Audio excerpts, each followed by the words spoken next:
시청자 여러분 안녕하십니까? 이재명과 김문수의 차이가 고착화되고 있습니다. 짧게는 한 2주 정도 계속 20%포인트 내외의 격차를 보이고 있습니다. 이제 앞으로 남은 중요한 변수도 없습니다. 윤석열이가 출당이 되든 아니면 본인이 자진해서 탈당을 하든 이제 많은 유권자들의 관심에서 멀어진 것 같습니다. 35살짜리 비대위원장을 시키는 카드도 별 효과를 내지 못하고 있습니다. 윤석열이 문제에 대해서 제대로 강단 있는 목소리도 내지 못하고 있습니다. 전체적으로 뭔가 상당히 이 친윤계들 사이에서 주눅이 든 표정, 상당히 조심스러워하고 이 겁이 있는 표정, 좀 심하게 표현하면 노인정에 맡겨진 어린아이 같은 이런 식의 분위기입니다. 무슨 위헌 판결을 받으면 당적 3년 제한 이런 것을 검토하고 있다, 이런 매갈이 없는 소리를 하고 있습니다. 가장 심각한 해당 행위를 해서 이 미친 기염질로 해서 국민들에게 고통을 준 당원을 출당시키지 않으면, 그런 사람을 강하게 징계하지 않으면 어떤 당원들을 징계할 수 있겠습니까? 이런 걸 치고 나가야 되는데 후보하고 짜고 그런 걸 할 수 있는 배짱이나 실력이나 경험도 없고 그저 35살짜리 파운데이션 콜라겐 이것에 불과합니다. 보수로서는 아무런 카드가 없습니다. 빅텐트 이 핫바지에 바람 새는 소리입니다. 깨몽, 꿈 깨라, 헛소리입니다. 제가 5월 1일 한 16일 전이죠. 채널A 정치 시그널 프로그램에서 이준석과 1시간 동안 토론을 한 적이 있습니다. 그때 제가 분명하게 여러 가지를 느꼈습니다. 이준석은 빅텐트에 아무런 관심이 없구나.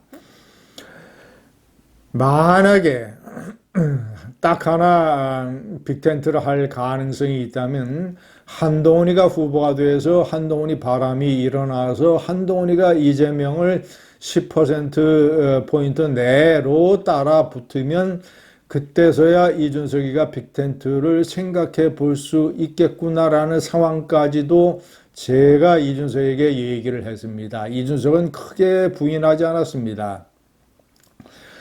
빅텐트라는 것은 후보 단일화라는 것은 윤석열과 안철수처럼 이 마이너 후보가 자신이 가지고 있는 몇 퍼센트 정도에 되는 표를 단일화를 통해서 이 강세 후보에게 기증할 때, 그래서 그 후보가 당선될 가능성이 있을 때, 그래서 정권의 2대 주주로서 뭔가 지분과 영향력과 이익을 챙길 수 있을 때, 자신의 단일화가 사표가 되지 않을 때, 이때야 가능한 게 단일화입니다. 왜냐하면 마이너한 후보로서는 본인의 정치 인생과 미래와 그동안 쌓아온 모든 것을 거는 도박이기 때문입니다. 시청자 여러분, 지금 이준석이가 왜 단일화를 하겠습니까? 이준석은 6 내지 8% 이 정도의 지지율을 보이고 있습니다.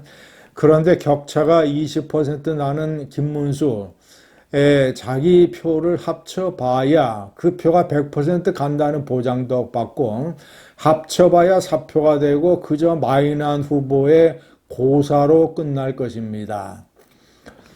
시청자 여러분, 이준석이가 가장 관심을 갖고 있는 것은 개혁신당의 존재감과 그리고 3년 후 총선에서 화성을 동탄 신도시에서의 자신의 재당선입니다. 만약에 이번에 후보 단일화를 잘못했다가는 완전히 개혁신당의 지지표도 상당히 잃을 것이고 자신이 가지고 있는 그나마 동탄에서 2%포인트 차로 승리했던 기반이 무너지기 때문에 3년 후에 총선에서 금배지를 잃는다고 하는 것은 이준석으로서는 상상도 할 수 없는 일입니다. 원외의 서름을 잘 알고 있는 이준석은 다음번에 국회의원이 되는 것이 얼마나 중요한가를 뼈저리게 인식하고 있습니다. 제가 1시간의 토론에서 생생하게 느꼈습니다. 시청자 여러분이 꼴통 보수들은 이번에 처참한 몰락을 경험하게 될 것입니다. 17%의 저주. 2017년 박근혜 대통령 탄핵 대통령 선거 때 그때 홍준표가 문재인에게 17%포인트 차이로 졌습니다. 본인의 돼지 발정제라든가 장인 영감탱이 이런 식의 품격 낮은 언행을 보이지만 않았어도 보다 더 표차를 줄일 수 있었을 텐데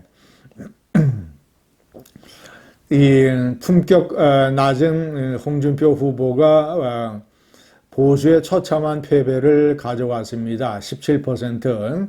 자, 시청자 여러분, 작년에 사실상 윤석열 정권의 몰락의 시초가 됐던 강서구청장, 그러니까 재작년이죠. 강서구청장 이 보궐선거 17% 표차로 왕창 깨졌습니다. 이것이 윤석열 정권의 몰락의 전주곡이었습니다. 그래서 그 이듬해 있었던 총선에서 대참패를 했고 윤석열이가 이제 탄핵이 되는 지경에까지 이르렀습니다. 윤석열의 탄핵 이틀 전에 치러진 4월 2일 재보선에서 아산시장, 충청남도 아산, 전국선거의 바로미터라고 할 수 있는 충청남도의 아산 이 재선거에서 전에는 국민의힘 후보가 시장이었는데 17% 표차로 시장직을 빼앗기고 말았습니다. 저는 그때도 얘기를 했습니다. 이것이 앞으로 다가올 이 조기 대통령 선거의 일종의 하나의 사전의 신호가 될 것이다. 이 정도로 지금 민심이 이반하고 있다. 이 무지막지한 한동훈을 후보로 내세우는 대각성을 하지 않으면 탄핵을 적극적으로 찬성을 했던 후보를 대통령 후보로 내세우지 않으면 이 충남 아산의 선거 결과가 그대로 탄핵 대통령 선거에 반영이 될 것이다. 그러면 보수는 몰락하고 대참패하고 이 두 번째 탄핵 대선에서 몰락하는 그런 결과를 가져오게 될 것이다라고 여러 차례 수차례 목이 쉬라 제가 경고를 했습니다. 그 남아있는 17%의 저주를 피할 수 있는 유일한 부적 한동훈. 이 한동훈이라는 부적을 이 친윤계와 TK를 중심으로 하는 꼴통 보수들과 강경 보수들과 약장수 유튜버들과 그런데 노란한 책임당원들 이런 사람들이 그 남아있는 유일한 부적 17%의 저주를 막을 수 있는 부적 한동훈을 제거했습니다.